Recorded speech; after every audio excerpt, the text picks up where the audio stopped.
Well, the bigger mover, shaker, is what everybody's focused on now, and that is the Fed. What is the Fed going to do? Are they going to raise rates or not? But underlying that, I think people are missing the point as regards to recovery in certain areas of the world, particularly in places like Brazil, possibly in Russia, a decline in the sanctions against Russia. These could be sort of outlying events that could result in people making quite a lot of money. So although the focus is always on the Fed, what is the Fed going to do, I don't think we should lose sight of some of the other things that are happening around the world, because there is growth taking place. Emerging markets are growing at double the rate of the developed countries. China is still growing at 6 or 7%. India is growing at 7%. These are high growth rates. So there are lots of opportunities in these places. You mentioned India, China, Brazil, Russia.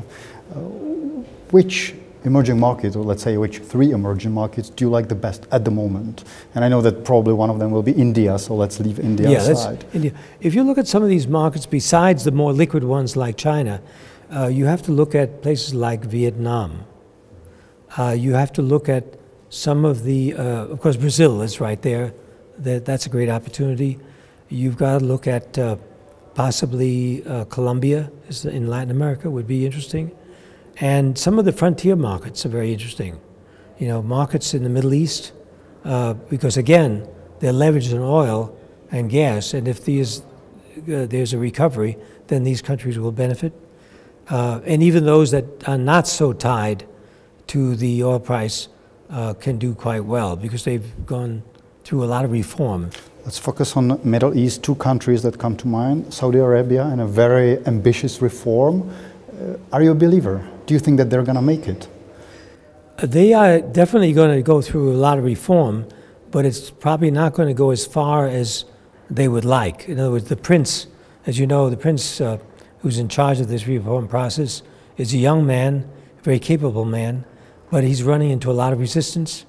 Nevertheless, I think there's no choice for them. They have to reform in order to generate the savings, cuts in costs for all these social benefits, and also attract foreign capital, because they've got to start selling some of their state-owned enterprises in order to get capital into the country.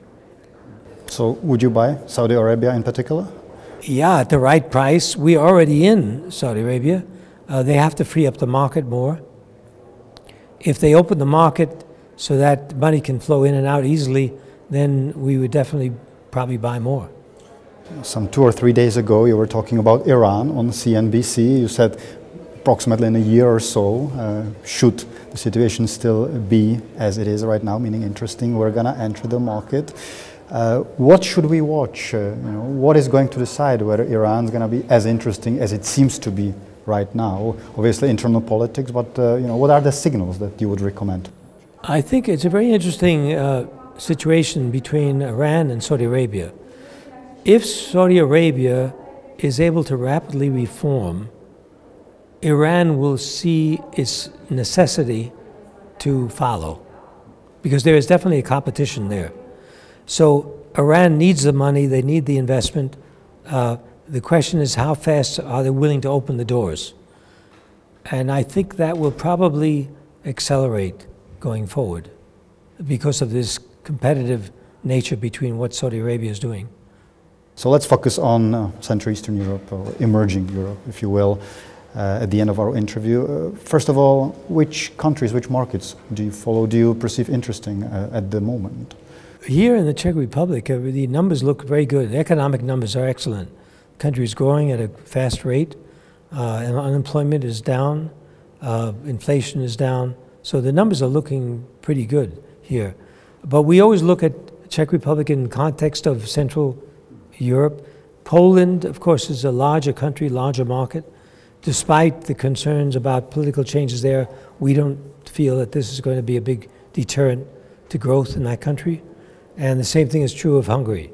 You know, there's been a lot of talk about the political environment, but I don't think that's going to change the fundamental restructuring that's taking place in these countries. What is the downside there? The downside is a lack of reform. In other words, a slowing down of reform and a slowing down of changes in the taxation system, for example, changes in the ability of businesses to get started. So that's the downside, because if you want to grow, you've got to open up the market. You've got to allow it easier for people to do business.